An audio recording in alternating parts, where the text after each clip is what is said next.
Palabra siembra en mí su fruto. Continuaremos considerando las lecciones que nos deja la vida de alguien que fracasó, es decir, de alguien que no cumplió con el propósito de Dios para su vida. ¿Y cuáles fueron las terribles consecuencias de esa desobediencia? Y yo espero que Dios pueda hablarnos una vez más por medio de su palabra en este día. Me refiero a Sansón. Hay 4 capítulos dedicados a su historia en la Biblia, específicamente allí en el libro de Jueces, en el Antiguo Testamento, entre los capítulos 13 al 16. Ya hemos visto algo de los 2 primeros capítulos. Ahora les invito a considerar en parte lo que dice el capítulo 15, allí en Jueces, desde el verso 1 en adelante. Así dice la palabra del Señor. Aconteció después de algún tiempo que en los días de la siega del trigo, Sansón visitó a su mujer con un cabrito diciendo: entraré a mi mujer en el aposento, mas el padre de ella no lo dejó entrar. Y dijo el padre de ella: me persuadí de que la aborrecías y la di a tu compañero, mas su hermana menor no es más hermosa que ella. Tómala pues en su lugar. Entonces le dijo Sansón: sin culpa seré esta vez respecto de los filisteos, si mal les hiciere. Y fue Sansón y cazó 300 zorras y tomó teas y juntó cola con cola y puso una tea entre cada 2 colas. Después, encendiendo las teas, soltó las zorras en los sembrados de los filisteos y quemó las mieses amontonadas y en pie viñas y olivares. Y dijeron los filisteos: ¿quién hizo esto? Y les contestaron: Sansón, el yerno del timnateo, porque le quitó su mujer y la dio a su compañero. Y vinieron los filisteos y la quemaron a ella y a su padre. Hasta ahí vamos a dar lectura en esta hora a esta palabra que nos trae el libro de Jueces, capítulo 15. Cuando vemos a alguien que va caminando y se cae, generalmente hay 2 reacciones frente a eso. La primera es reírnos. Siempre hace gracia que alguien se caiga. No sé por qué, pero hay que tener cuidado en algo. Cuando uno se ríe porque el otro está bien. Pero si se ríe y la otra persona no está bien, entonces eso significa que usted es un inconsciente. Hay que tener cuidado con eso. Pero casi siempre partimos por ahí, nos reímos. Lo otro es aprender que en ese lugar hay un peligro, que si uno cayó, puede caer también el otro. Por desgracia, no siempre aprendemos de los errores de los demás, y más aún ni siquiera de los nuestros. Como dice la sabiduría popular por ahí, el hombre es el único animal que tropieza 2 veces con la misma piedra. Es decir, no tenemos la capacidad de aprender de la experiencia, ya sea nuestra o ajena, qué cosas tenemos que evitar. Llevemos esto a la historia de Sansón. Sansón fue un hombre señalado por Dios, con una identidad determinada por Dios, porque aún no nacía y ya su madre había recibido de parte de Dios cuál sería la identidad de este hijo. Fue nazareo desde el mismo día de su nacimiento. Desde entonces ya se le dio una identidad. Tenía un compromiso reconocido. Era de los pocos en Israel que llevaba el cabello largo porque tenía un voto desde su nacimiento de servicio a Dios. Tenía una identidad y un voto de discernimiento, de diferenciar las cosas para determinar si era correcto o incorrecto a los ojos de Dios. Por tanto, no debía tomar vino ni sidra, porque obviamente una bebida embriagante obnubila la capacidad de razonamiento. Entonces no podía beber algo que fermentara o que tuviera alcohol, porque debía tener un perfecto discernimiento. Debía mantenerse lúcido todo el tiempo. Es decir, era un hombre elegido para eso. Debía tener una identidad reconocida. Debía tener un discernimiento del bien y del mal claro, y además tenía que vivir separado de la corrupción. No tocar un cuerpo muerto, sea de hombre o de animal. Sin duda era un hombre elegido desde el vientre de su madre para eso. Era un hombre colocado por Dios en ese lugar. ¿Por qué? Porque se lo dijo a sus padres. Él comenzará a salvar a Israel de mano de los filisteos. Ese era el propósito que Dios tenía para él. Nosotros hemos ido viendo esto capítulo por capítulo y ya terminaremos el próximo programa si Dios permite. Ha sido un recorrido general porque no me interesa entrar en los detalles de la historia, sino ver la epopeya espiritual de un hombre, cómo se manejó en la vida. Creo que esto es importante en el fresco que nos deja la vida de Sansón, porque su historia es la historia de un hombre que tropezó una vez, tropezó dos veces y tropezó hasta el final de su vida. Sansón es la historia de un hombre que nunca entendió dónde estaba la piedra. Y es bueno para nosotros reflexionar en esto, porque podemos ver a partir de su historia las cosas que eventualmente debemos evitar en nosotros mismos. Podemos ver a priori que si alguien es incapaz de aprender de sus experiencias, desgraciadamente va a repetir el fracaso. Y si sigue sin aprender, lo va a repetir eternamente. Cuando comienza la historia vimos que Sansón, que en primer lugar tenía una tendencia mala de acercarse a una cultura pagana que lo estaba sojuzgando como pueblo. Vimos que Dios lo separó para librar a su pueblo precisamente de esa cultura, de ese pueblo decadente que los había invadido en toda la costa. Para eso Dios lo había separado. Sin embargo, a pesar de ser un hombre elegido para eso, él siempre miró con admiración la cultura filistea y la admiró tanto que se enamoró de una mujer filistea. Y un día le dijo a sus padres: yo quiero casarme con esa mujer. Los padres, por supuesto, se dolieron con esta noticia y por cierto le dijeron: te estás equivocando. Tienes un voto en la cabeza, un compromiso con Dios. ¿Acaso no hay mujeres dentro de tu pueblo para casarte? Pero Sansón, obcecado, no quiere escuchar a sus padres y les dice: no, yo quiero casarme con esa mujer. Sin importarle que era gente inmoral, que adoraba ídolos con costumbres muy perniciosas, muy dañinas, que en cuanto a la vida primeramente no tenían idea de lo que era una familia. Un joven tomaba una mujer por esposa, pero esa mujer seguía viviendo con sus padres, y si había hijos de ese matrimonio, eran los padres de la mujer, es decir, los abuelos maternos los que los criaban. El esposo era alguien que iba de visita solamente. En sus rituales hacían sacrificios humanos como los fenicios. A pesar de que los dioses cambiaban de nombre, la religión fenicia había marcado toda la temática religiosa de los filisteos. Ellos adoraban a los dioses del mar, pero reaccionaban lo mismo que el Baal de los fenicios.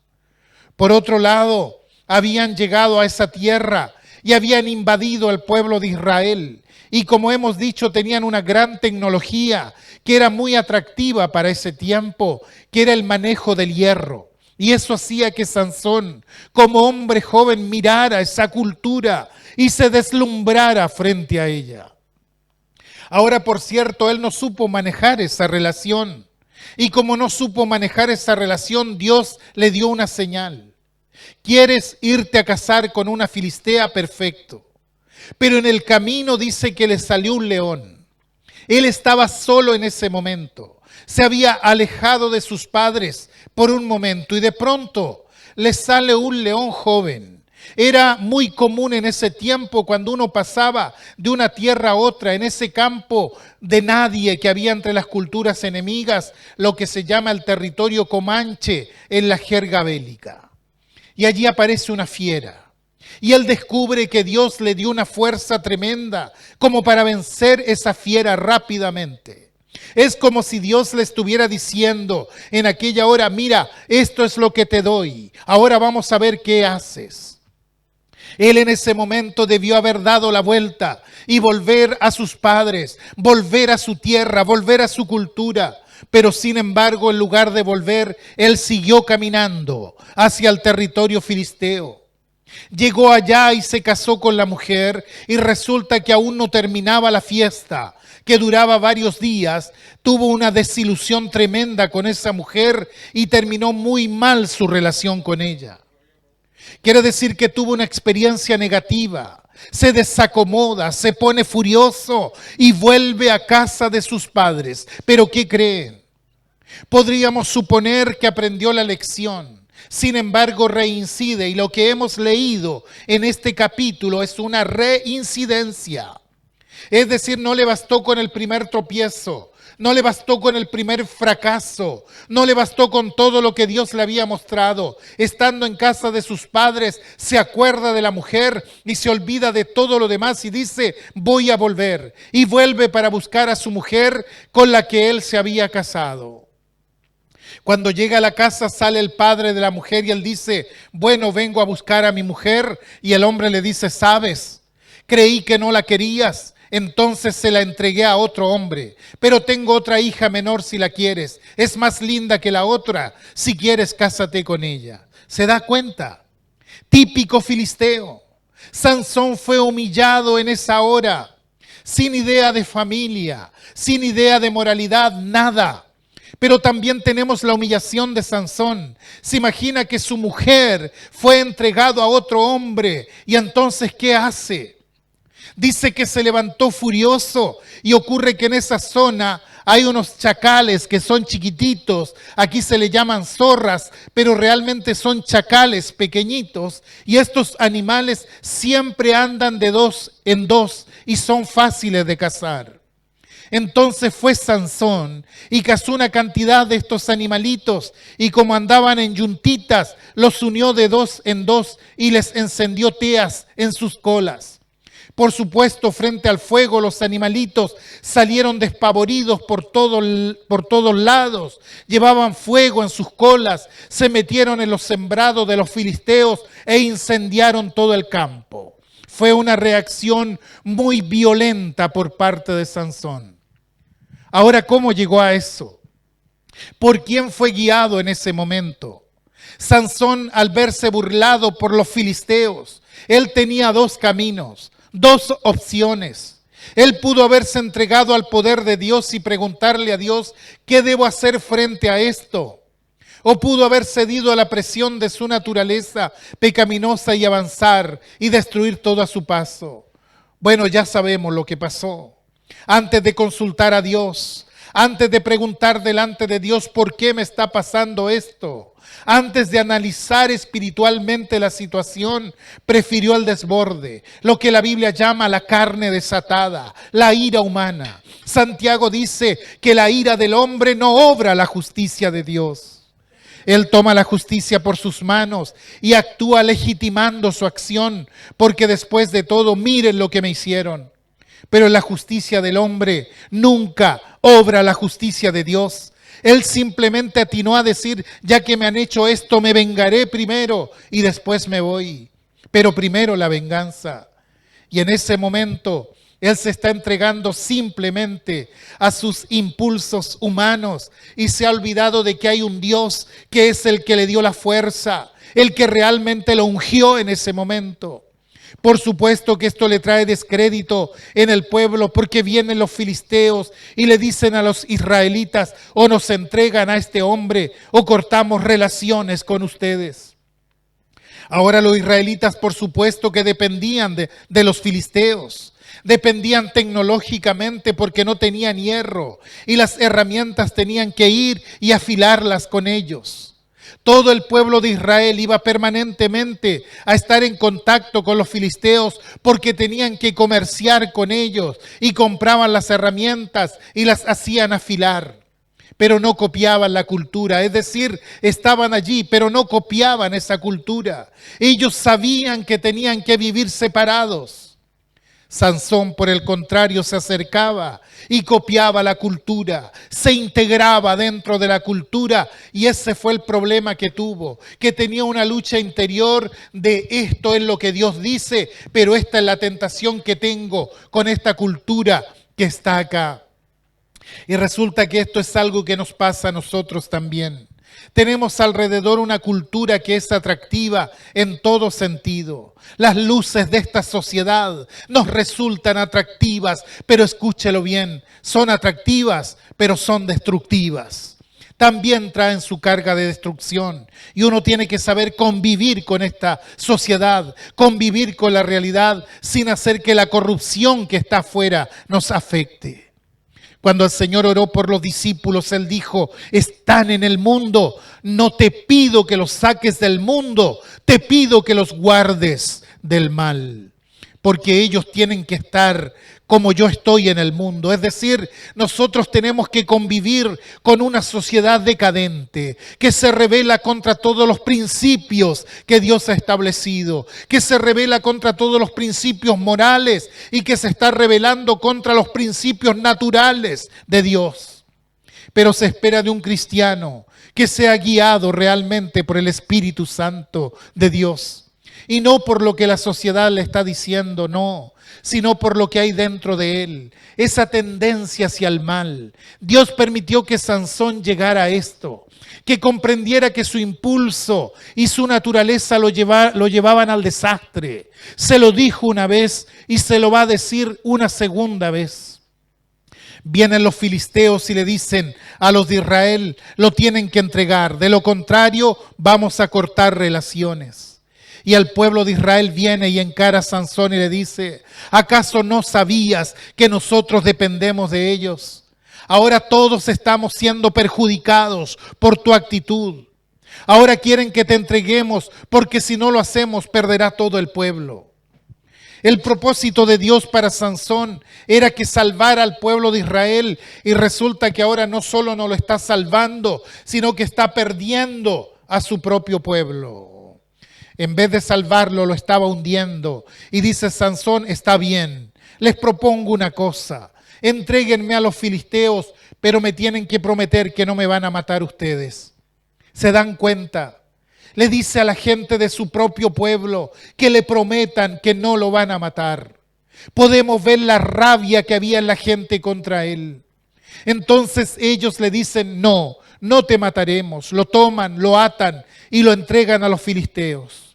Los filisteos lo llevan y por segunda vez el Espíritu Santo viene sobre él y lo libera. Qué grande es la paciencia de Dios. ¿Por qué Dios hace eso? Vamos a ver si aprende. Si aprende que Él no se puede dejar llevar por su naturaleza, que no se puede guiar por sus impulsos, porque siempre lo llevarán al desastre. El apóstol Pablo, cuando escribe la carta a los romanos, habla acerca del pecado del hombre, del pecado que está en nosotros, la tendencia y la propensión del hombre hacia el mal. Cuando Pablo habla de la carne no se refiere al cuerpo, habla de nuestra propensión hacia el mal. El cuerpo no es malo, porque el cuerpo nos lo ha dado Dios. El cuerpo es bueno. Dios dijo que el cuerpo era bueno en gran manera en el primer capítulo de Génesis. Pero hay una propensión al mal, una propensión humana al mal que viene con nosotros y que no obra de acuerdo al Espíritu de Dios. Y esa propensión al mal es lo que la Biblia llama en el Nuevo Testamento la carne. La propensión que nosotros tenemos a hacer el mal. Ahora todos nosotros tenemos ese problema. La lucha de Sansón no es la lucha de un hombre en el pasado, es la lucha de todos nosotros, porque todos tenemos esa propensión hacia lo malo. Todos tenemos la propensión a la venganza personal, la propensión a todas esas cosas que están en nosotros y que no podemos quitar de nosotros. El apóstol Pablo en el capítulo 7 de Romanos dice que él trata de luchar contra esto, pero que al luchar con su propia fuerza se da cuenta que siempre es vencido y que necesita del Espíritu de Dios. El capítulo 7 de la carta a los Romanos es un capítulo tremendo que muestra el fracaso del hombre que quiere luchar por sí mismo contra su naturaleza y termina con estas palabras: miserable hombre de mí, ¿quién me librará de este cuerpo de muerte? Como diciendo, ¿cuándo se terminará esto? Pero luego dice, gracias doy a Dios por Jesucristo. ¿Por qué? Porque Jesucristo es el que viene a darnos el poder para vencer, el poder para superar esto. Porque si nosotros seguimos los impulsos nuestros, vamos a ir de fracaso en fracaso. Y el caso de Sansón no lo hemos tomado para estudiar su vida simplemente, sino para mirar ese problema espiritual que él tenía, que es un problema recurrente en él. Y hay que tener cuidado con los problemas recurrentes, con los problemas espirituales recurrentes, porque significa que algo está funcionando mal. Todos nosotros por naturaleza somos pecadores. El rey David en el Salmo 51 dice, en pecado, en maldad he sido formado y en pecado me concibió mi madre. Y ojo, ahí no hay ninguna referencia a lo sexual como algunos dicen. Lo que está diciendo es que la madre era pecadora y él era pecador también, y que entonces ya desde el nacimiento genéticamente venimos con eso. Nosotros no podemos transmitir a nuestros hijos la santidad genéticamente, pero les hemos transmitido la capacidad del pecado genéticamente. Por eso Pablo intenta mostrar eso diciendo, si ustedes quieren luchar por su propia cuenta, van a llegar a esto. Miserable hombre de mí, ¿quién me librará de este cuerpo de muerte? Sansón quiso triunfar con su propia fuerza. ¿Y qué pasó con él? Que fracasó una vez y dos veces. El apóstol Pablo, cuando habla en la carta a los Corintios acerca de este problema de la lucha interna, ve que los corintios, que eran cristianos, que habían creído en Cristo, que habían nacido de nuevo, que tenían todos los dones espirituales que necesitaban para ir hacia adelante, sin embargo, eran guiados por la carne. Y entonces él les dice, de manera que yo, hermanos, no puedo hablarles como a espirituales, sino como a carnales, como a niños en Cristo. Es decir, no han crecido todavía. ¿Y por qué no han crecido? Porque todavía se siguen guiando por el espíritu humano y no por el Espíritu de Dios. Ellos habían creído en Cristo, nadie ponía en discusión esto. Habían nacido de nuevo, nadie ponía en discusión esto. Tenían todos los dones espirituales, esto estaba fuera de discusión. Pero eran guiados por la carne y entonces hacían un desastre, porque un cristiano también puede hacer un desastre en su propia vida y en la vida de su familia y en la vida de sus semejantes cuando no se deja guiar por el Espíritu de Dios. El cristiano tiene que estar bajo la acción del Espíritu Santo. Somos espirituales. A veces se dice, esta persona es muy espiritual. Bueno, hay que definir qué significa ser espiritual. La persona espiritual es aquella que se deja guiar por el Espíritu de Dios. Esa es la persona espiritual, la que busca con temor de Dios, que actúa buscando la dirección de Dios en su vida. Cuando el Espíritu Santo da dirección a nuestra vida, entonces en ese momento nosotros podemos considerarnos espirituales. Nos vamos a equivocar seguramente, porque los espirituales también se equivocan. Vamos a pecar porque algunas veces vamos a resbalar, porque los espirituales también resbalan. Pero siempre Dios viene en auxilio del hombre que se deja guiar por el Espíritu Santo. Y Él sabe que nuestra naturaleza de pronto produce un resbalón, pero que esto no es definitivo en nosotros, sino que tenemos una nueva naturaleza a la que alimentamos con el Espíritu Santo. Ustedes saben que los esquimales usan perros para tirar sus trineos, ¿verdad? Un esquimal decía, tengo un perro que ya lo quiero dejar y tengo un perro bueno que lo quiero conservar. Y entonces Al perro malo, a ese perro problemático, le retaseo el alimento, le escatimo la comida, pero al perro bueno que trabaja, que no molesta a los demás, le doy más alimento porque él tira y lleva la cosa hacia adelante. Bueno, hay dos perros en nuestra vida. Uno tira hacia la vieja naturaleza que propende al pecado constantemente, y hay otro que procura la voluntad de Dios, que tiende hacia lo espiritual. Bueno, usted va a decidir a cuál de los dos va a alimentar. Me temo que somos muy indulgentes con nuestros apetitos carnales, que dejamos de lado lo más importante en nuestras vidas. La carne está siempre al acecho. La vieja naturaleza está siempre en acecho. Siempre tenemos un Sansón adentro que dice, me hicieron esto, voy a responder del mismo modo. Y es ahí donde empezamos a afirmar nuestro fracaso, porque nos estamos guiando por los impulsos humanos. Me gusta esto, entonces lo voy a hacer porque me gusta. Él se guiaba así, lo que me gusta lo hago. No interesa si es bueno o malo, total me gustó. Me gusta esa mujer. No importa que no crea lo que yo creo. Voy y me caso con ella o convivo, como se usa mucho en el mundo el día de hoy. Quiere decir que se guiaba por lo que decía su corazón. Se olvidaba que tenía un voto sobre la cabeza, que tenía un compromiso con Dios. Olvidaba su compromiso con Dios. Cuando Pablo escribe a los tesalonicenses, que eran unos cristianos brillantes, porque eran una iglesia realmente con mucha fuerza y mucho poder, él les da una advertencia, les dice, no apaguen el espíritu. Como diciendo, el fuego de Dios está en ustedes. Por eso tienen estos logros, por eso progresan espiritualmente, por eso no tienen los problemas que tienen las otras personas y las otras iglesias. Pero tengan cuidado. No apaguen al Espíritu Santo, no lo apaguen, porque si apagan al Espíritu Santo, entonces van a perder lo que ustedes son. Cuando le escribe a los Efesios, les dice, no contristen al Espíritu Santo, no lo entristezcan con conductas negativas, dejen que el Espíritu Santo llene realmente sus vidas. Hay una promesa de Jesús en la Escritura.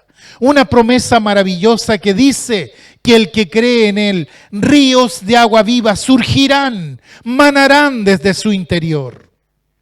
Él dice que hay un manantial dentro nuestro que tiene que salir hacia afuera y que cuando confiamos en Él, cuando confiamos en el Señor, ese manantial puede salir para ser de bendición a los demás. Un río siempre es una bendición donde esté, porque ese río es el portador de la vida. Por eso las ciudades se edificaban al lado de los ríos, porque los ríos le daban la capacidad de supervivencia.